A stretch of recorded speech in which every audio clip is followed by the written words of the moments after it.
Hey everybody, welcome back to part 3 of our Poinsettia Production Back to Basics series. This is Rebecca Siemonsma from the Poinsettia Ranch. I'm the Technical Services Manager for the ranch. Today I also have with me my coworker and technical support person, Roger Kehoe. Good morning and afternoon, everyone. Welcome to our third and last installment of Poinsettia Production Back to Basics.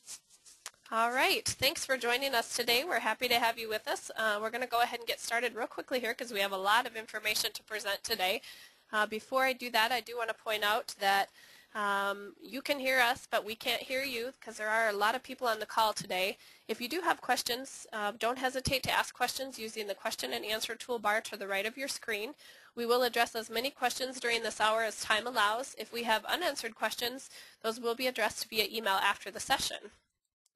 I also want to point out that today's session is being recorded and it will be ready approximately 24 hours after the session at On Media, which is basically ECI's TV station at our website, www.eci.com. And as we mentioned, this is the third of our 3-part Back to Basics session. If you missed the first 2 sessions, the recorded versions, including audio and all the questions that were asked, are available at On Media. So if this is the first one you've joined us for and you want to get caught up on the other 2, that's a great place to check those out at your convenience.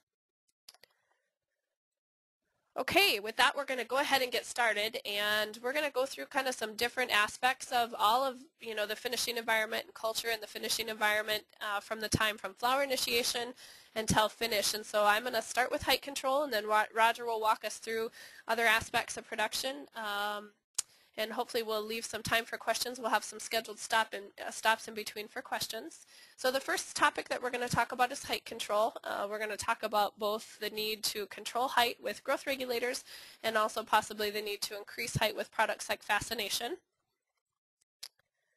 So when we talk about height control from flower, there's some different phases that we'll talk about here. We're going to talk about flower initiation to first color and first color to finish because the growth regulators that can be effectively used during those different phases are different. Also the recommended rates and things like that are going to be different. So the first phase we'll talk about is flower initiation to first color. All B9 applications and foliar sprays of your bonsai type products should stop 14 days prior to flower initiation, and we recommend that 14-day window just because flower initiation can vary by 2 to 3 days depending on environmental conditions and light levels and things like that.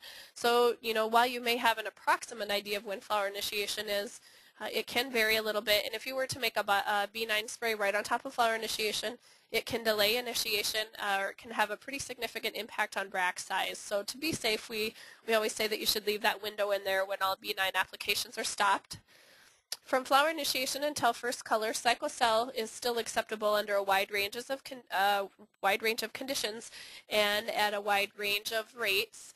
In general, kind of the guideline that we would say to stop cyclocell applications would be approximately October 15th. But this is going to vary depending on your climate conditions. If it's a cool, cloudy year, even for growers in the south, it's probably a good idea to stop that cyclocell. But if you're looking ahead at the extended forecast and you see that you're going to have lots of warm, sunny days, it's probably okay to go ahead and try and squeeze one more cyclocell application in there. If you're just not sure, October 15th is usually a good cutoff for most varieties. As with all cyclocell recommendations, to minimize the risk of damage, we like to keep the rates below 1,500 parts per million. You can get some burn from cyclocell, and if you can look down at the picture at the bottom of the screen here, that's pretty typical of what cyclocell damage would look like at those high rates, and especially if environmental conditions are stressful. So we do recommend trying to keep to make that application when the temperature is below 80 degrees Fahrenheit. You want to apply that cyclocell as a fine mist and avoid runoff. If you apply to runoff, you're obviously going to get that uptake of the chemical through the stems, and then you're getting kind of twice the impact from that chemical. So the next phase that we would talk about in terms of height control and recommended chemicals would be first color to finish, and at this point, all foliar sprays should be discontinued. So that's another kind of guideline to go by when you're just not sure about that cyclocell application and how much color is showing. If you've got a little bit of color showing, it's probably better to go with a drench at that point instead of the cyclocell spray. So look at the calendar, look at how much color is showing if you decide if you're going to do one more cyclocell. But once we have color showing, There's also another 2 phases kind of within that phase where we would look at the different recommendations and rates that should be made in terms of chemicals. The first phase would be when there's very little color showing, there's little or no bract expansion, and the plants are not at finished height. And then the second phase would be when there's at least 1 to 2 bracts in full color and the plants are close to finished height. And for the first phase, when there's very little color showing, we're going to talk about a technique called micro-drenching at very low rates. And then the second phase would be, when there's a lot of color showing, the plants are at finished height, and you want to make what we would call a stopping drench to actually stop growth, or late drench to actually stop growth and hold the plants where they're at. So from first color to finish, when very little color is showing, options could include cyclocell, which we've already talked about, what your cutoffs and what your kind of criteria for deciding to make that application would be. But the most acceptable option would be what we call the micro-drench technique. And this could be using different chemicals, including bonsai, piccolo, A-rest, top floor, sumagic, and Paxol. I do want to point out that most of the work that's been done on these micro-drench techniques has been done using bonsai or paclobutrazole type products.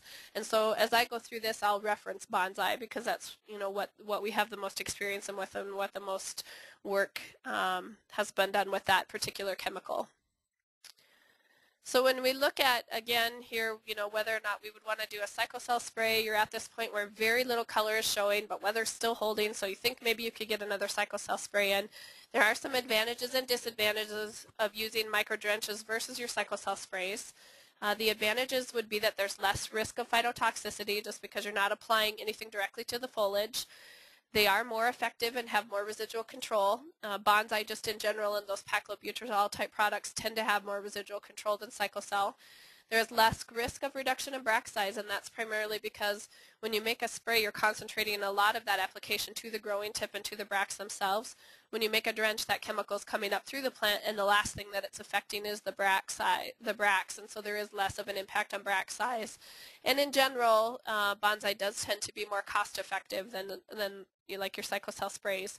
Disadvantages to micro-drenching would be that it can be difficult through any type of irrigation system, and that sprays would be easier in terms of labor. So some basics of how you would think about micro-drenching and the rates. In general, we would use 10 to 20% of your traditional late drench rates, and that's kind of where you would come up with your first number in terms of what your rate would be for that first application. Examples of micro-drenching rates would be 0.1 parts per million, 0.15 parts per million, or 0.25 parts per million. And I really want to stress to pay close attention to that decimal point here and make sure that your applicators or whoever's mixing also understand that decimal point. 0.1 part per million of bonsai is a very small amount. It's actually only 10 milliliters in a 10 gallon, or 1 milliliter, 1 milliliter in 10 gallons of water. It's a very, very small amount of that active ingredient. These micro-drenches can be made at 7 to 10 day or 7 to 14 day intervals, and in general there's not really a cutoff. There are a lot of growers now that have gone away from cyclocell sprays altogether and are doing these kind of bonsai micro-drenches from flower initiation on, and I've even talked to some growers that do it before flower initiation just because they like the toning that they get from the application. So we're going to switch gears a little bit here and talk about late drench rates because that's how you kind of determine what your micro-drench rates would be. You want to go off what your traditional late drench rates are when you're figuring out your percentage of what your micro-drench would be. So guidelines for late drenches would be in cool climates when the plants are showing within a ½ inch of finished height and they have at least 2 bracts in full color. That's how you know when you're at that point where the plants are showing enough color, they've got enough height on them that you can actually go in and make what a labeled bonsai rate would be, and usually that's going to be anywhere from 1 to 3 parts per million depending on your location without adversely affecting bract size. In warm climates, we want the plants to be within an inch of finished height and showing at least 1 bract in full color. For cool climate examples, like a traditional late drench rate, for a medium vigor cultivar such as Freedom or Prestige, I would go with about a ½ part per million. Some growers maybe even would use a full part per million, and definitely on the more vigorous varieties like Snowcap, Visions of Grandeur, Classic, some of those real vigorous varieties, a full part per million should be enough of a rate to actually give you stopping power on those plants. In your southern climates, some growers even maybe going up to 3, 4 maybe parts per million, even like in the extreme Gulf Coast and in Florida. Just keeping in mind that the warmer, the brighter it is, the higher rates you're going to need for effectiveness.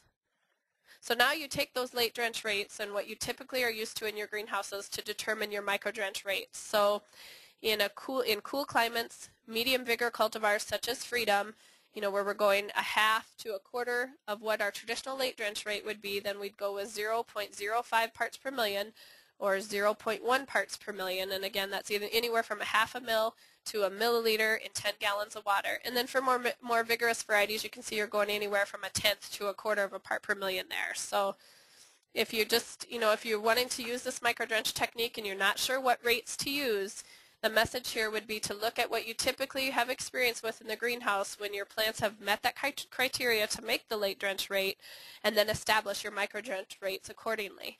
And then when you're making these applications, if you feel like you need more control and you're making them at 7 to 14 day intervals, the more color the plants are showing, the higher the rate you can go. So if you've started out with that 0.1 part per million, 14 days later and you've got some nice color showing, but you still feel like you need to prevent some stretch and give a little bit more control, then you could go with that 0.2 part per million and kind of gradually work your way up until you're at the point where the plants have met that criteria for the late drench application. So how many micro drenches can you make? Well, with more vigorous varieties, they may require multiple applications. It's not uncommon for varieties like Snowcap or Visions or Classic, all the vigorous varieties that I keep using as an example, where you may have to make applications at 10 to 14 day intervals. Now what you want to keep in mind here is that these micro drenches are designed to tone and slow growth enough, but without the reduction in bract size that you would see at the higher rates. On these vigorous varieties, if you're finding that you have to make applications at 7 to 10 day intervals, you may find that you do have some reduction in bract size with that much bonsai going into the plant while the bracts are developing. But hopefully on those vigorous varieties with nice big showy bracts, it's not going to be that noticeable in the finished product. It's important to keep in mind that less reduction in bract size will occur with multiple applications at lower rates versus one application at a higher rate. So that's one thing growers might be thinking. This is a labor-intensive technique, especially for those of you growers out there that have lots and lots and lots of acres of poinsettias that you're looking at that you might need to be drenched. Weekly low-rate applications does really seem like labor-intensive, and a lot of hours out there drenching with that chemical, or depending on what your application technique is. But if so the growers might be thinking, well, let's come in with a higher rate then and try to avoid having to do 2 or 3 down the line. Well, those higher rates really don't give you any flexibility in terms of environmental conditions. If it ends up being a lot colder and cloudier than what you had anticipated, that chemical is going to sit for a lot longer and have more of an impact on bract size. Lighter rates, as I said, are also going to account for changing weather and greenhouse conditions. Some helpful tips for drenching, and this is whether you're doing the micro drenches or the late drenches. It's really important to use that correct volume per pot and follow the label recommendations. There's a nice chart on most of those labels that tells how much of that actual chemical needs to be applied to. For example, 4 ounces per 6-inch pot is generally the recommendation, because if you go and put 6 ounces on, you're putting more active ingredient. It's also really important to pay attention to the label and find out if it can be used through any kind of irrigation system. If it can be used through your irrigation system, whether you're using tape or drip tubes or whatever you're using, you need to make sure that you have a really good feel for how long it is taking to deliver that active ingredient of that chemical to each pot, and to make sure that all the emitters and everything are working properly in order to get good control from that chemical. You should reduce rates if you're using sub-irrigation, as the uptake of the chemical is more effective than traditional drenching. And adjust rates according to environmental conditions. If you're looking at the extended forecast and you see that it's going to be cooler and cloudier, go with a lower rate than what you had originally thought you might go with. And if it looks like it's going to be warmer and brighter, it might be okay to up that rate a little bit. Graphical tracking is something that hopefully you're all using. We do offer our free height tracking program on Target from the Ecke Ranch, and graphical tracking really helps take the guesswork out of whether or not you're going to need some growth regulating applications. As long as your crop is staying within that window, between the minimum and the maximum height, that's always the goal, but it really does kind of give you a visual on where your crop is and whether or not you need to be making some growth regulator decisions. You always want to trial rates first. This micro-drenching technique is a relatively new technique, though it's been done now for 3 or 4 years. But if it's your first time, working with bonsai at such low rates, maybe pull a few plants aside and set up a little trial and, you know, track the growth of that crop and see what you think before you apply to the whole crop. And take notes for reference for next year. There's nothing like your own experience to be able to draw on from season to season. I do also want to talk about some additional controls that you can use aside from chemical controls in the greenhouse. Adequate spacing is a really good way to control height on your crop. Competition for light between neighboring plants is that driving force behind stem elongation. And so if your plants are tightly spaced and there's a high degree of canopy closure, that's when you're going to see more stretch and stem elongation on that crop. If the plants have a lot of space and a lot of airflow and they're not competing for light, that's going to keep the plants nice and short and compact. Excuse me. Diff treatments are also a really effective way to keep the plants under, to reduce the amount of stem elongation that you're seeing. It's really hard to achieve a negative diff in the greenhouse in most parts of the country. It's really hard to have warm nights and cool days for the most part. But most growers are familiar with coming in the early morning hours and dropping those temperatures 4 to 5 degrees and then allowing the greenhouse to warm naturally to venting temperatures on its own. And then you get kind of a perceived negative diff, and that's a really effective way to control height. Now what you need to keep in mind here is some growers will think about, you know, coming in and thinking, well, if I drop the temperatures 10 degrees, maybe I'll get even more reduction in stem elongation. Well, most studies have shown that at past 4 and 5 degree reduction, there's not really any added benefits, and you don't get any more reduction in growth. But what you have to keep in mind at that point is if you're dropping the temperatures that much, you're also reducing your average daily temperature. And as Roger's going to talk to us about in the next section, temperature is the driving force behind bract expansion and speed to development. So if you're reducing your average daily temperature, there is the risk that you're slowing the crop down. Also, using a nitrate-based form rather than ammoniacal-based forms of nitrogen are a good way to reduce stem elongation, kind of tone the crop. Most growers in most parts of the country right about now are switching over to what we call poinsettia finishers that have less ammoniacal nitrogen.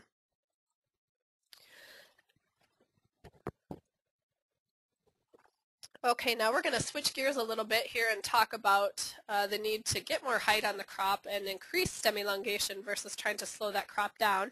Fascination has become pretty much widely accepted and widely used on poinsettia crops, and there's been a lot of work done for the different ways that you would use fascination. There's about 3 different instances in the finishing environment why you would want to use fascination, and the first would be to promote stem elongation. So if your crop is 1, 2, 3 inches short, in addition to adjusting cultural practices to get more stem elongation, you could also think about fascination. When you're using it for stem elongation, it should be applied just before or soon after the sign of first color. And labeled rates are going to be anywhere from 1 to 5 parts per million. Generally, on most cultivars, we have found that 3 parts per million is a pretty effective rate without getting too much stem elongation, and it still gives you kind of nice toned stem elongation, because there's a difference, you know, in sending a plant to market that's at spec height, but it was 4 or 5 inches behind and you made a big fascination application to get it to finished height. Because what you have to remember is fascination doesn't give you more leaves, it doesn't give you more plant mass, it just gives you more stem elongation and height. So you could end up with tall, weak, spindly plants. So another message here would be just to trial rates. If this is your first time working with fascination, trial the rates and trial them on each variety, because each variety is going to respond differently. It's been our experience that generally the more vigorous varieties that have more growth potential tend to show more stem elongation from a fascination application than a less vigorous variety. Fascination can also be used to overcome excessive growth regulator applications. You can see in the picture below here, that's an example of some reduced bract size from a high rate of bonsai that was applied shortly after flower initiation. And so again, applied shortly after just before or shortly after the sign of first color at about 3 parts per million. Just as a general guideline, you can see some increase in bract expansion and some stem elongation. Fascination can also be used to whiten your whites and for bract expansion, and if you're thinking about an application for those purposes, that application would begin 20 to 30 days after the sign of first color. And then for like whitening your whites, a lot of growers come in and do that the very few last days right before finish. And then that application would be applied just solely to the bracts and not to the entire plant like you would if you're trying to promote stem elongation. I really can't stress enough how important it is to trial the rates on the Fascination, especially if it's the first time that you've worked with it, keeping in mind that different environmental conditions in the greenhouse and different varieties are going to make that plant respond differently. We wanted to show this picture here because this is an example of the petiole kind of stretch of the transitional bracts that you can get from a Fascination application. And a lot of times the more color that's showing, the more stretch and kind of petiole stretch that you'll get of that transitional bract, and then it's going to give the plant a real uneven appearance in terms of final finished bract display. And so, when applied correctly, it can be an effective tool to use to get 1 or 2 more inches of height, but there definitely is a margin of error there, and so we would certainly can't stress enough to just trial that application before you go ahead and apply it to the entire crop.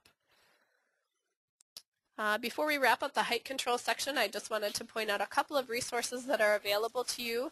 NC State does have a PGR calculator program that you can download onto your computer, and it helps you calculate the amount of chemical needed and calculate your material costs. So it's a really good tool to use, especially with these micro drenches where we're talking a very, very, very small amount of active ingredient per volume of water.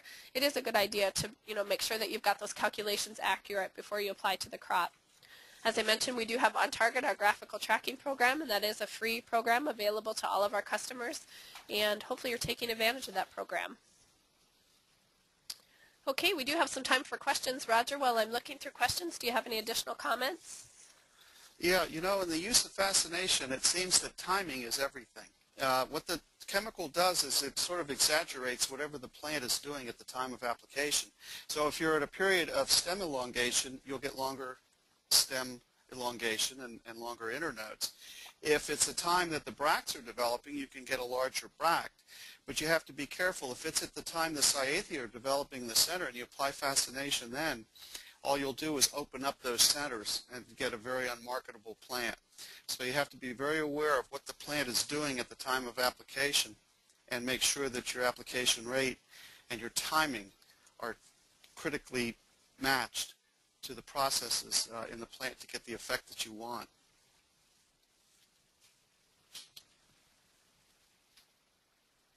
Do you have some questions there? Yep, let's see. I'm looking through here. Really, it looks like we've addressed most of these questions that have come in here about the micro-drench bonsai rates. Just a couple of kind of housekeeping questions. There was a question about if temperatures that provided on the screen are in Fahrenheit or Celsius. And usually there should be both Fahrenheit and Celsius listed. If we don't have it listed there, then it's Fahrenheit, and you'd have to convert that to Celsius. Let's see, what's this question here? This grower is wondering about good stem coverage with Fascination, and how important is that? Is it going to be, like a cycocell application where we need to, get good uniform coverage, or how important is that? Can you talk to us about that, Roger? Yeah, the application would be more like you'd expect to see with a cycocell application. You do get some translocation. Like I said, it does go to the part of the plant that's actively growing, so it tends to work to that area so that you don't have to worry about specifically targeting the stem region or the leaf region. But be aware, like I said, that you're applying it maybe to petioles and other parts of the plant, and wherever the plant's active, the chemical will be hyperactive, and you'll get that exaggerated effect. So again, timing is really the most important aspect in application. Okay, we do have a question about spreader stickers on Fascination and the use of capsule. And for good coverage, that kind of piggybacks on the question we just had for Roger about good spray coverage. Capsule usually does help, depending on your water quality, to give you better uniform coverage of that foliage. The one thing that I would want to point out about the capsule or the spreader stickers, number one, look at the Fascination label and make sure that it's compatible with that particular spreader sticker that you're using. And also to keep in mind that now that bracts are forming, we really want to keep the rates low on that capsule and keep it at 1 to 2 ounces per 100 gallons and only once in a 7-day period. So we're going into that time where you might be making foliar sprays of calcium, which we'll talk about later. You're probably also doing preventative fungicide drenches and whitefly sprays. And so, you may be putting 2 or 3 sprays on the crop per week. Don't use capsule in all of those applications. Likely it's still going to be active after the first application. And, you really reduce the risk of burning if you can minimize the amount of capsule that you have to put on. There's always a little test you can do if it was 4 or 5 days ago that you did use capsule in an application and you're not sure if you should use it again. Just take a spray bottle and spray it on that foliage, and if it beads up, you know that there's no more capsule there. But if it forms the nice film like you want it to, then there's still some activity, and then you can leave it out from the spray. This question here is about rates on the whites, to whiten whites on the Fascination, and if we're recommending the same rates for stem elongation as we would for whitening whites. And yes, the answer, labeled rates to whiten your whites or for bract expansion is 1 to 5 parts per million. I think generally 3 is probably a good rate on, to whiten your whites. When it's applied for rapid bract expansion at finish on like a red variety or a dark colored variety, you do run the risk of fading those colors out a little bit. So that's another thing to keep in mind. You can always start with a lower rate and add more. Yep, that's right. But you can't start with a higher rate and take it away. Okay, and I do have a question here about the presentation. We will not be sending out the actual PowerPoint for you to view, but the recorded version, including audio, will be available at ecki.com on media. Okay, I think we've addressed all the questions about growth regulating. With that, we're going to switch gears now, and Roger's going to talk with us about temperatures in the greenhouse. Okay, let's take a look at the next slide. Temperature is a driving force for the plant's development. And starting with flower initiation, temperature is adjusts the speed of development of the flower, but you need to have the trigger first for flower initiation. That's your day length or photoperiod. So once the flower bud is set, the only thing that you have to manage the speed and development of the flower from that point is really your temperatures. And so you do have control over temperature, maybe not the weather and some other factors, but you can control temperatures. So we'll talk about warm temperatures and their implications, and there's certainly a lot of talk about cold growing poinsettias these days, and we'll have some discussion on that as well. So what you want to do is, while you're under flower initiation, is be careful that your temperatures don't exceed 72 degrees, especially at night, as you can delay your flowering and your bud set. Okay, and once initiation occurs, your warmer temperatures will give you the faster development, your higher average daily temperature, and a lower average daily temperature or cooler temperatures can slower development. For forcing temperatures, you can be too warm. Another effect of temperature is it can soften the tissue, especially under lower light levels. Bracts can be floppy and the color fade. You can get this unwanted vegetative growth and stretch and weakness, more branch break and other problems, basically because you're burning carbohydrates out of the plant at a rate that depletes it to the point of weakness in the tissue. So too high a temperature is not what you want, yet too low a temperature has its issues as well. So you've got some optimal ranges to maintain temperatures at. Forcing temperatures can be too cool, and that can slow bract development, reduce bract expansion, and lower quality. So you can miss your timing, and you can have poor quality in small bracts in the end at the time of ship. So very important. Next slide. What's the right temperature in the finishing environment? From the sign of first color, the traditional temperature has been a night temperature of 68 degrees with your day temperature maybe 5 or 10 degrees higher. Once the plants are mature and ready for sale, you can put them on a cold hold. We'll talk about that. There's two aspects of temperature, cool temperature management. One is cold hold and the other is cold growing. So next slide. Under cold growing, we've defined that as starting October 1st by reducing temperatures to no less than 60 degrees night temperature. So that's an early decrease in the temperature, October 1st. That's after flower initiation.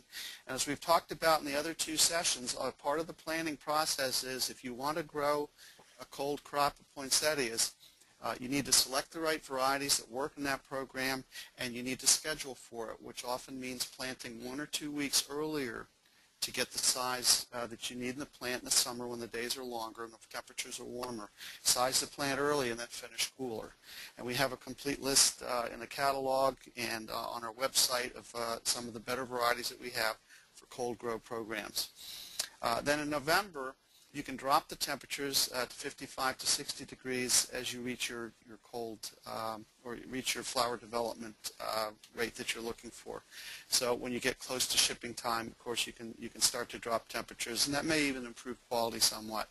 However, you can't reduce the temperatures below 55 degrees. It's too cold. The chemical processes in the plant don't work at those temperatures. Some serious disease and root issues can occur. You can get browning of the red bracts. You can get greening of the white bracts. So we don't really recommend a temperature of below 55 degrees, and that's at plant level, not 4 feet above the plant off the floor. Below 55 degrees, chilling injury will occur and flower development stops completely.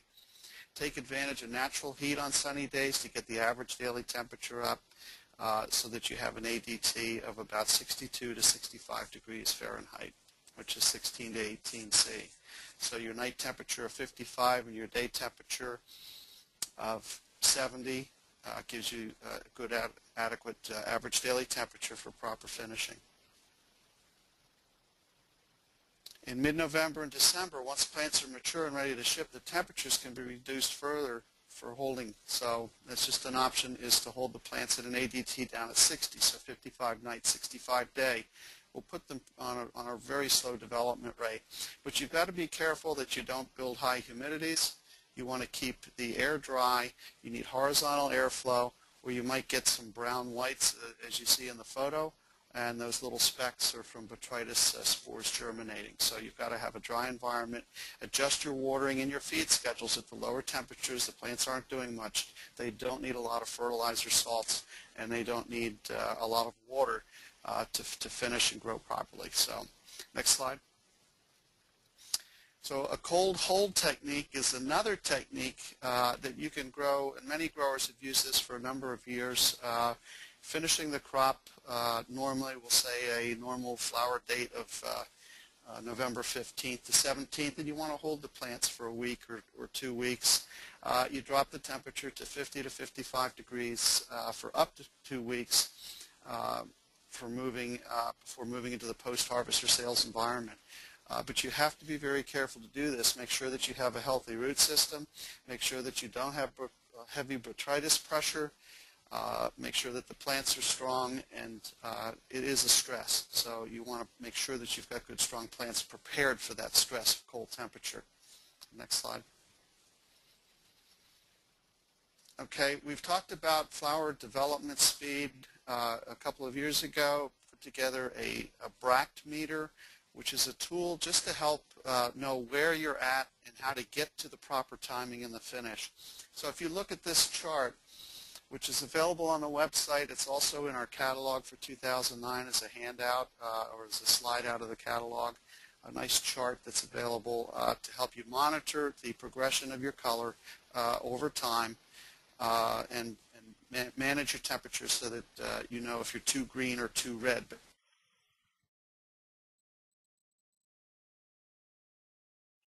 Roger. Okay, I think we've lost Roger's audio there. Okay, well, I'm going to pick up where Roger left off then. He was talking about the poinsettia bract meter here. And all you have to do is reference the series of pictures across the top of the screen, or across the top, and there'll be corresponding temperatures, and you can look at, reference the pictures and look at how many days you have left to market, and then go across and know how many, what degree you need to be at to hit that target market date. Or, there's different ways that you can use the poinsettia bract meter. And as Roger said, it is available in our catalog. It's also available on our website. It's a great thing where you could print it out and take it into the greenhouse, laminate it, take it into the greenhouse. But it's available on the website and the catalog. Here to help you. Roger? No. Yes? Okay, you cut out there and we lost you a little bit. But I think I can hear you okay now. So you want to go ahead again? Where were we? I finished up bract meter, so we're on digital photography now. Okay. What you want to do is take digital photographs weekly from the start of color, maybe the start of pinch. It's good to have a record, keep your own library of information from year to year so that you have your own record in your own conditions, in your own greenhouse, the response of the varieties over time to temperature, to the growth regulators that Rebecca talked about, to the height management. And this way, year after year, you're able to compare, and you won't be wondering, well, am I greening up or coloring up too soon? Am I late?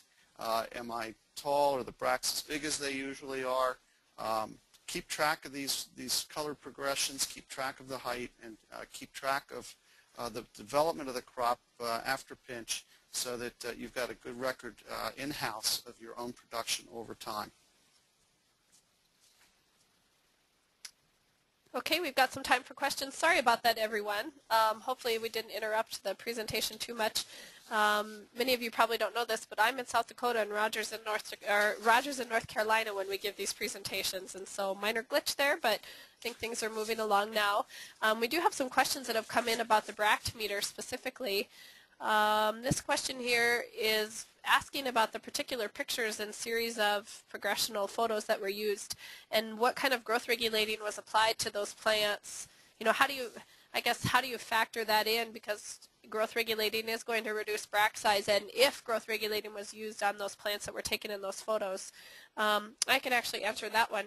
The Bract meter was actually developed as part of our cold grow studies, and so while the Bract meter can be used outside of cold grow and used for other varieties, those particular pictures and those plants and those pictures did not receive any growth regulating in the finishing environment. So past flower initiation, they received no further growth regulating. So you know, the Bract expansion that you see there is true and a good indication of that particular variety without growth regulating. I do have a question here about using the Bract meter for other varieties besides what's shown on there. Roger, you want to talk to us about that while I look through some more pictures or some more questions? What was the question? If we can use the Bract meter for other varieties besides just the ones that are listed there. Yeah, actually you can. If you look at the varieties that are listed, they pretty much all follow a very similar pattern and very close pattern in development. So that if you read from left to right, you'll see a progression of color, and it's fairly uniform up and down through the varieties. So it's a function of the average daily temperature within a certain range of production, normal production temperatures, and it works for all varieties. This is where using your own photography year after year and comparing and creating your own in-house Bract meter is really the best way to go as far as monitoring development speeds, because it matches your specific, latitudes, your light levels, the type of glazing that you have, and so forth, which can all impact both the average daily temperature and of course, the Bract development speeds. Okay, we've got a great question here about temperature and controlling Bract expansion and Cyathea development. This particular person's wondering if you can slow Cyathea development without slowing Bract coloration and expansion. Any thoughts on that, Roger? Can you slow the Cyathea development without affecting the Bract? Not really. The two are tied together by variety selection. You select the type of Cyathea that you want, but they both go hand in hand. They're inseparable. Okay, it looks like we've covered all the temperature-related questions, so we're going to move on to the next section now. I'm going to talk with you about light and fertility in the finishing environment. In terms of light levels, for good, strong stem caliper, reducing the amount of stem breakage, lots of carbohydrate storage, good healthy green leaves, we like to see high light intensity, anywhere from 3,500 to 4,000 foot candles during mid-October to early November. And this is also going to help with Bract expansion. This picture down here below shows Bract expansion in shady conditions and Bract expansion under natural light levels. And you can see that you've got much better Bract expansion with bright light. With light levels below 2,000 foot candles, it obviously can reduce Bract size like we show in the picture here. Low light intensity in late October and early November also leads to a reduced Cyathea count. Cyathea count and retention is actually kind of a function of stored carbohydrates in the plant, and if you have low levels of carbohydrates in the plant or they're depleted rapidly, low levels are going to equal low Cyathea count, and then if they're depleted, if those carbohydrates are depleted rapidly with low light levels during this phase when the plants are still actively growing, followed by warm forcing temperatures, you can actually get a premature loss of cyathea. So bright light's important to keep those food reserves up in the plant. And low light's also going to equal overall poor growth. This plant on the bottom here probably had some low light levels throughout production and after the time of pinch, and not just in the finishing environment. But in the finishing environment, if your light levels are low, you can kind of have weak, spindly growth, low leaf count, just not nice, big, healthy plants. Low light intensity in late October and early November can also lead to flower delays. So you want to watch your overhead structures, things like shade cloth, thermal curtains, any of those things that you're using, because it can lead to a delay in coloring. And you can see that here in the bottom picture along that wall here, where that black tarp is or whatever that is in that photo is leading to a delay in coloring. And then you can see as the plants get more light, you've got more color progression. We don't always have to worry just about low light. A lot of growers in the country also have to worry about too high of light. Light intensities above 4,000 foot candles can lead to fading on some varieties. So your dark red varieties, some of your colored varieties tend to fade under those bright light levels. So depending on where you are, you may be needing to use shade to regulate your heat, but also to minimize the amount of high light that crop is subject to. The marble varieties can also lose their contrast under those bright lights, and you can see that in the picture below. We're going to talk about fertility now. I have had a lot of questions come in on the screen about fertility questions, so we'll try to answer some of those, and then if we haven't answered the questions that have come in, we'll address those at the end of the section. We'll talk about fertility in different phases after flower initiation. So the first one we'd want to talk about is flower initiation through mid-October. And it's important to keep in mind that the plants are still actively growing during this time. Until right about now, the plants are still putting a lot of energy into growing and not as much into coloring up those bracts. So we still want to keep the feed rate at 200 to 250 parts per million on your dark leaf cultivars. And then your light leaf cultivars still need that occasional boost of 300 to 350 parts per million. It's probably still acceptable to use an ammoniacal nitrogen such as a 20-10-20, but try to maintain that below 40% of the total nitrogen supplied. For growers in the northern region, we're at a point where light levels and temperatures are dropping enough now that to reduce the risk for ammonium toxicity, it's probably time to switch away from your ammoniacal nitrogens and go with more of a nitrate-based, like a dark weather feed. That's why they're called dark weather feeds, because they have lower levels of ammoniacal nitrogen and are made up primarily of nitrate-based nitrogens. It's still important to do a constant feed with extra calcium. And don't forget your minors. If you're using a fertilizer that doesn't contain a complete supply of micronutrients, it's a good idea to do like a remedial application of a product like STEM. And those are applied once a month, and then you'd apply those at, usually if you look at the label, it's going to have a corrective treatment on it. If you have like a micronutrient deficiency, it'll show you what the rate would be to correct that micronutrient deficiency. If you're doing like these remedial micronutrient applications on a once a month basis, you'd go with like half of what the corrective rate would be. But don't forget your minors. You probably want to get at least one application in there in October and another one again in November. Mid-October through early November, it's time to shift away from the ammoniacal nitrogen. This does reduce the risk of ammonium toxicity, and it kind of tones and hardens the crop. As we talked about earlier, it's also a way to slow growth. For growers in the south and along the Gulf Coast, you may find that you can use 20-10-20 all the way through finish and not have any problems as long as height isn't an issue on the crop. But for most growers, it's time to shift away from that now and go with like a 17-5-19 or 21-5-19 or something like that. You do want to continue to fertilize as the plants color up, but reduced growth is going to slow the uptake. So what's important here to remember is as more color starts to show, the growth rate of that plant is going to slow, and especially if you're cold growing, the growth rate is going to slow pretty significantly. So you need to be mindful of what's being taken up by the plant. And this is where you really need to start monitoring the EC and making sure that you're not supplying more fertilizer than that plant is taking up. In general, on the early to mid-season varieties, by about November 5th, we can start to reduce those rates and frequencies. But continue to feed with your micronutrients. So the 1st of November, there should probably be another micronutrient application in there if it's not already in your fertilizer. And again, you want to continue to monitor the pH and the EC of the soil, especially the EC, because we really want to be mindful of what the EC is doing as that plant goes into the retail environment. Mid-November through shipping, most mid and early season varieties should be mature enough to stop feeding. What I want to point out here is that some growers stop feeding 2 weeks before sale. Some growers feed all the way up until sale.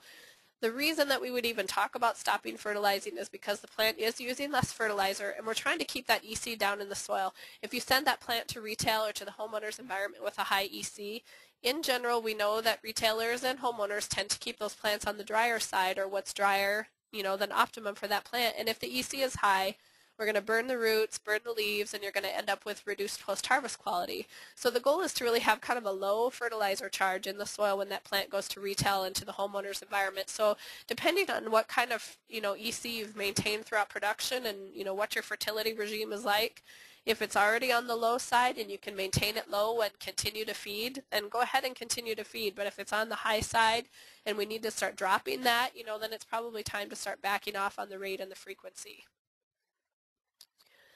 In general, on the late season varieties and those that are at, ready December 5th through the 10th, some of those real late season varieties, by the 1st, we should be done fertilizing on those varieties. Bract edge burn is also something that we want to talk about when we talk about fertility. Bract edge burn is basically a localized calcium deficiency of the bracts. Bracts don't have very many functioning stomata that function very well. Calcium is an immobile nutrient, and it does require the flow of water through the plant to get up to the bracts, and without those functioning stomata, there's not a lot of calcium that moves to the bracts, and so you'll get this localized burn and then generally a secondary botrytis application that sets in, or botrytis infection that sets in. So when we talk about fertility, we also want to talk about prevention for bract edge burn.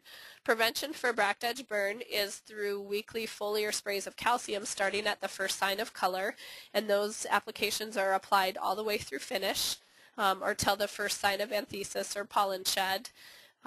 Generally, we recommend using calcium chloride versus a calcium nitrate. Calcium chloride contains less levels of impurities than calcium nitrate, and you can actually burn the plants rather severely with some forms of calcium nitrate. There are some forms that are acceptable to use. I guess I would say that if you're going to try calcium nitrate, if you have that on hand, certainly trial that application before you apply to the rest of the crop. The rate would be 200 to 400 parts per million, and in most cases these calcium sprays can be combined with fungicide and insecticide sprays, but it's important to look at the fungicide or the insecticide label that you decide to work with and make sure that it's compatible with calcium, and then also make sure that if you're using that capsule, like we talked about earlier, only once in a 7-day period. To reduce the risk of burn, again, calcium nitrate is better than calcium chloride. And when you're shopping for your calcium chloride, look for a reagent grade or a lab grade calcium chloride. Spray once weekly at the sign of first color until the sign of first pollen shed. And it's important to remember that calcium does not move from the green leaves to the bracts, again, because there aren't those functioning stomata there. And so, a lot of growers do calcium sprays in the vegetative growth phase, kind of after pinch and into September, just to kind of boost calcium levels in the plant, thinking that that's also going to give them some prevention against bract edge burn. And really it doesn't, because that calcium doesn't move to those developing bracts. We already talked about the spreader stickers. The one thing I would reiterate is just to keep the rate low. Generally, the rates on those spreader sticker labels are much higher than what's usually safe on a poinsettia bract, so 1 to 2 ounces per 100 gallons. Spray when the soil is evenly moist and the plants aren't stressed. And, as with any sprays, when the greenhouse temperatures are below 80 degrees Fahrenheit or 26 degrees Celsius, there's always less risk of burning the plants. And it's a good idea to spray early in the morning so that the plants dry before nightfall. Roger's going to talk with us about botrytis and powdery mildew in later sections. And if you go in and put that calcium spray on at night and it sits wet all night long, you may be preventing bract edge burn, but there's definitely going to be some botrytis spores that can cause some problems there. Okay, I'm going to look through some questions here. Roger, do you have any additional comments? No, I don't have anything to add. Certainly with fertility, the important thing is to reduce those levels so that you don't get your root burns from excessive salts as the temperatures drop. Every year we do get a number of calls from growers that maybe have their ECs up on the high side and they've dropped temperature in finish, and Pythium then usually becomes a problem because the roots are already damaged by the salts. So either excessive dry down or just a high EC can cause root damage, and the Pythium causes a late problem in the crop, typically in November. Okay, let's see here. We've got a couple questions going back to growth regulating that are important to answer. One question here is about cyclocell sprays, and I guess this would relate to calcium sprays and any of your insecticide and fungicide applications as well. And wondering if you can make those applications when the plants are on the dry side and maybe even showing some wilting. And the answer there would be, anytime there's that type of environmental stress on the plants are stressed from high light, high temperatures, low moisture availability, there's always that risk of burn with any kind of chemical that you make. And so it's a good idea to make sure that those plants are not stressed and that greenhouse temperatures are cool at the time of the application. We have a question here about calcium sprays through foggers. Roger, do you have any comments or experience with making those calcium sprays through a fogger? No, I don't. I suppose it could work, but foggers are going to maybe not be as efficient. I don't know. Spreading it, covering surfaces that don't need to be covered. I don't know how evenly that fog would settle. Fog systems I've seen typically have deposited more material in one area than another, unless there's really good HAF moving it around. So I really can't say. I don't know anyone who's fogged with using a fogger for calcium applications. Okay, we've got a question here about EC and, what should the ideal EC be right now? That's kind of a difficult one to answer based on, you can run a little bit higher EC on your light leaf cultivars than you can on your dark leaf cultivars. I would say 2 and below is a good EC right now, but then keeping in mind that we're at the point where we want to start dropping that. So now is the time to be monitoring your EC and tailoring your fertility program accordingly, based on where you'd like to see it when you send that plant to market. Okay, with that, we're going to turn it over to Roger here, and our last section is on environmental management, some common problems that we often see in the greenhouse right now, including disease and insects. Okay, let's move on to our next slide. Humidity management is critical. We've talked about this repeatedly, but certainly as you reach the end of the crop, when the days are very short, nights are long, and it's hard to get moisture out of the greenhouse, and temperatures are dropping, botrytis and powdery mildew can be much more prevalent than they were a few months ago. So we need to reduce relative humidity, maybe venting the greenhouse, bringing in some fresh air, heat that air, and dry things down. And of course watch the application of water so that it's at an ideal time in the first half of the day so that you can spend some time in the second half of the day ventilating the greenhouse and getting that evaporated water out. And then horizontal airflow always helps to keep the temperatures uniform, reduce the microclimate in the canopy that encourages stagnant air, humid air right around the plant that encourages the condensation, the cooling, and the spores germinating from botrytis. Allow plants to go through wet-dry cycles. You don't want to keep the soil waterlogged and leave plants more susceptible to root rot. But on the other hand, you don't want to be powder dry either. So just moderate moisture levels with wet and dry cycles would be the goal. Water midday, but early enough that the foliage will dry and excess moisture evaporates and is exhausted from the greenhouse. Very early morning watering with cold water can be something of a shock to the root zone and slow the plants down excessively. So you might wait until the sun gets up, things warm up a little bit, and then go ahead and irrigate maybe after 9 o'clock in the morning.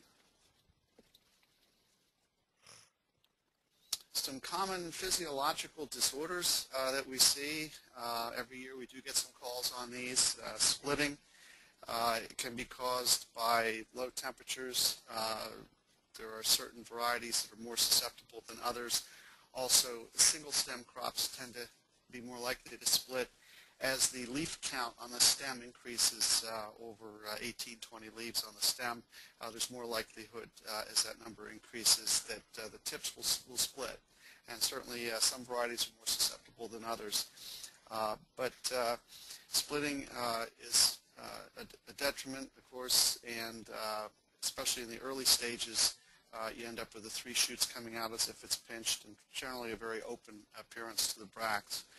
Latex eruption is just a physiological disorder where you've got excess water in the soil and the environment as well, and the plant just keeps pumping and pushing the sap right out through the cell wall. So it can look like mealybug, it can look like white fly, when in fact it's just latex eruption. So a way to avoid that is just grow good, strong plants with moderate moisture levels and ventilate the greenhouse.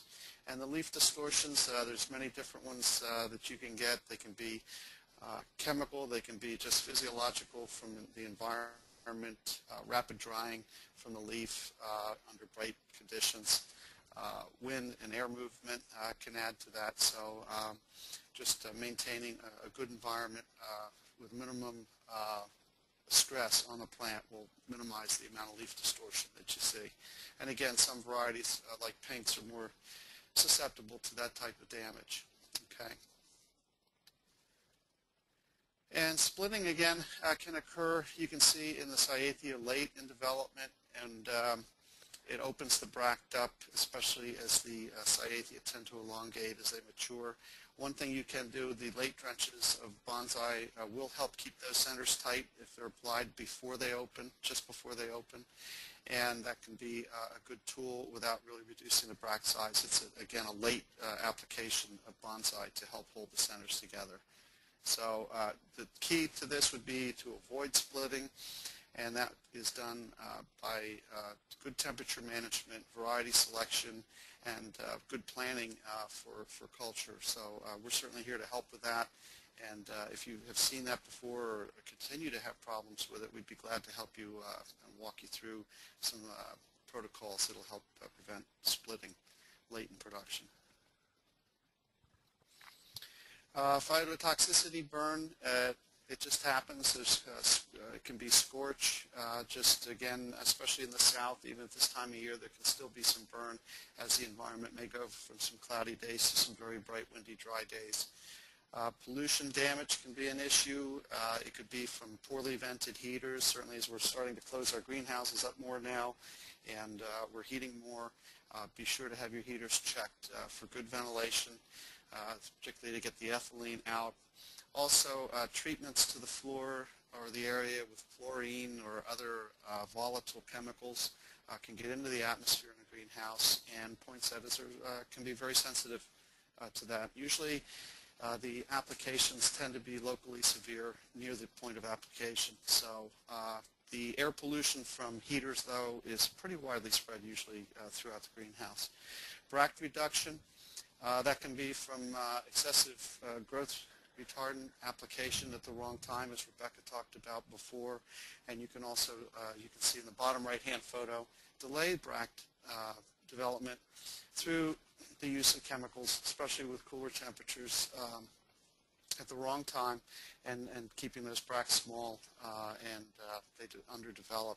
They also sometimes appear to be less red and less further along because there's just less surface area of bracts, so they look a little greener and a little later. But sometimes, in fact, the centers have developed properly, but you've just reduced the bract size to the point that it just appears to be substantially later. So maybe a little fascination, as Rebecca said, can help get those bracts out and some higher temperatures as well. So it's not too late, but you need to work and address those issues right on time, as fast as you can. Root loss can occur, just cold temperatures, environmentally induced problems, rapid change in temperature. You know, as we do cold hold and some of the other cool grow techniques, you want to be gradual as you change the temperatures and not shock the plant, and realize that under cooler temperatures you need to apply less water and you need less fertilizer as well. So root loss becomes a problem. Sometimes the root is just damaged, and microorganisms like Pythium that wouldn't otherwise be a problem become a big problem and destroy the root system. And then leaf distortion can be from, you know, wind blowing through, too much air and light at the wrong time, especially after a number of cloudy days. You can get some of these distortions. Most often we see near doorways and vents or in front of heaters where there's a lot of blowing going on. We'll see a substantial amount of leaf distortion.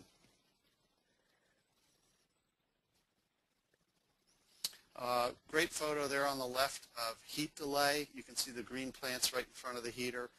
We see that on typically the larger plants in that kind of a case being grown on the floor, and They are, of course, affected by the heater, and then if you hang plants above, overhead in baskets or large containers, it's warmer up there in the ceiling, and you can get some heat delay just from the local heat effect of the heat distribution system, which can be a hot air heater.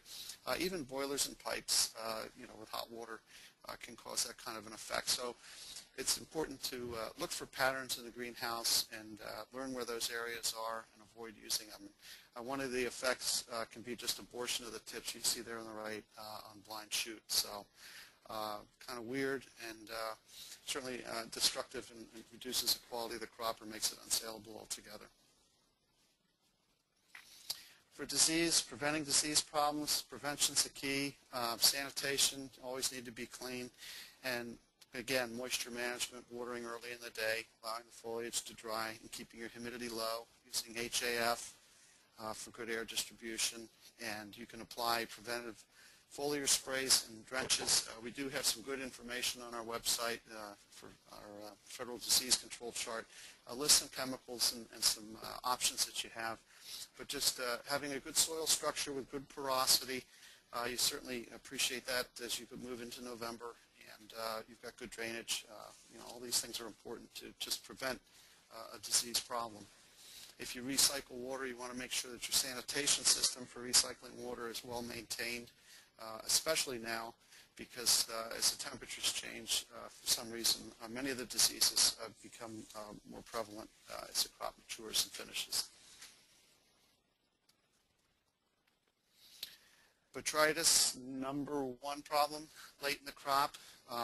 It can, of course, attack there on the left, it's in the green stage. Physical damage and physiological damage to the crop makes some of those young green leaves susceptible to botrytis. But as we all know, the aging tissue is susceptible to botrytis, which is exactly what a bract is, and certainly the cyathea. So in the middle there, you can see some pretty widespread botrytis damage to mature bracts, and on the right, the cyathea is all fuzzy, and the botrytis has gotten a stronghold in there. There are some chemicals that can be used late, but better to first control the environment and then rely on chemical control, as the chemicals can burn. They can be misapplied. Some are safe, some are safer than others. Some leave deposits and residue on the leaves and bracts that are very unsightly. So just better to keep the HAF going, watch the timing, and try to keep your crop from maturing too early. Again, the bract meter will help you do that. You can use temperature to control the speed of development. So if your crop's coming on too early, you can prevent some of the botrytis damage by slowing the crop down earlier and coasting in and meeting your precise ship dates. Some great photos here of what spore showers can do on mature white poinsettia bract. Certainly shows up on the whites very well, because obviously with the white with the brown spots, but you can also get these flecks on reds and pinks and some of the other colors, the marbles and so forth. So what causes this is typically just a high humidity developing quickly, and the spores are present. So by keeping dead debris out of the greenhouse and being very sanitation minded as far as creating a source for the spores, reduce that source as much as you can, and again, ventilate. And I think even those calcium sprays that Rebecca talked about can help toughen the tissue up a bit and help prevent some of this type of damage. So there isn't much you can do with this, I guess, beyond paint the bract or discard the plants, but it's certainly unsightly, and it can be avoided. Okay. Pythium and Phytophthora found on the root stems and leaves. Certainly the Pythium we've talked about, and the Phytophthora is another one that just is opportunistic, and by proper irrigation and fertility, you can really help manage these. Start with clean media, and make sure your water source is clean. Again, the recycling water and some of those sub-irrigation systems, you have to be careful that you don't have something that you're introducing, that your sanitation equipment is up and functioning very well. This is especially important as this crop matures and the conditions again deteriorate with shorter days and cooler temperatures and lower light levels late in production. For insects, number one call we get late is typically white fly, and there are some chemicals that can be used, and we do have those listed. The key is to know that you have a problem by scouting. You can physically remove leaves. If you have egg masses on the undersides, just remove some of those old leaves. It's a good way to get rid of the source. And you can do some spray. Certainly we're getting well into color now. It's currently the end of October. And you're sort of on your last call to get in and get white flies under control. So not a bad idea to get out and scout carefully and make sure that you have your white flies under control. Fungus gnats are generally less of an issue, again, if you're not irrigating too heavily. And the crops mature, fungus gnats should be less of a problem at this time. But there are some chemical drenches you can use, and there's some products for mite control. Either the Lewis mite or the two-spotted mite can show up, especially in the south where it's warmer. The mites can continue to be very active. So good spray coverage is important, especially on the undersides of the leaves. And be sure to select chemicals that are marked safe to apply to Poinsettia bracts. And maybe do a sample, try some plants before you go and spray the entire crop. Okay, do we have any questions? We do. We've got a couple great questions here. This one kind of relates to diseases in the soil and then also kind of cold grow. What would we consider the desired root and soil temperature during the month of November, like in that finishing environment? What's a good kind of soil temp to shoot for? Well, it's going to be pretty close to what the air temperature is, we find. Sometimes it's just a few degrees cooler. So if you have a healthy root system, there's no problem with 55 degree, 50 degree soil, understanding that the plant will really slow down at those temperatures.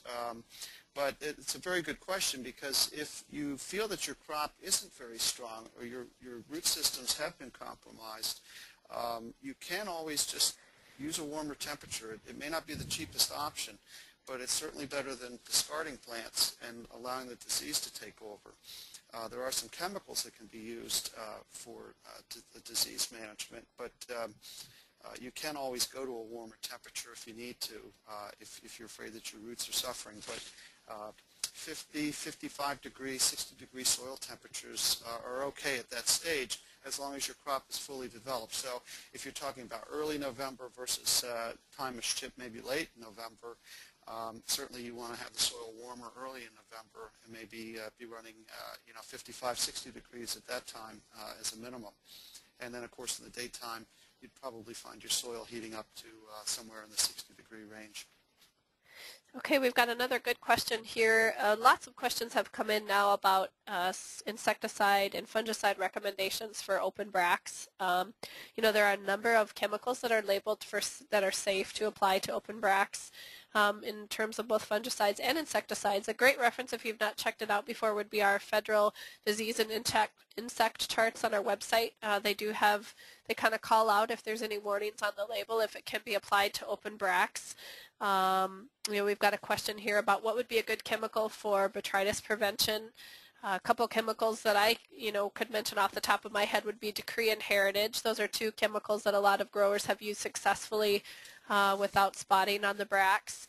And in terms of insecticide applications, we've had a few questions come in about Safari and Marathon and those neonicotinoids, and what our thoughts are on those. I think the biggest thing that we want to stress with insecticides especially is that rotation of your modes of activity is really important in preventing resistance. There is a great reference on our website, link to it on our website, to some whitefly task force where they've put together some really good recommended rotations throughout the course of production, and it kind of helps you design your spray regime so that you're not overusing one chemical class, and that you choose the right ones that can be applied that are safe to the bracts, and that you don't overuse that one early in the season so you can't use it late, etc. So there's some great resources out there, especially available on our website and others.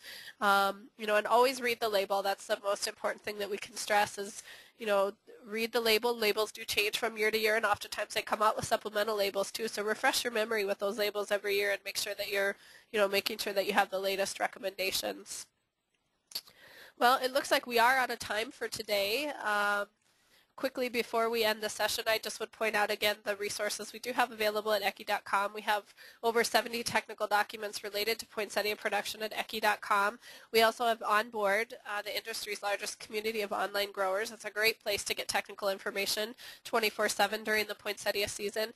And then Ecchi Tech Support, that's my telephone number there, 760-944-4060, and my email address is rsiemonsma@ecchiranch.com.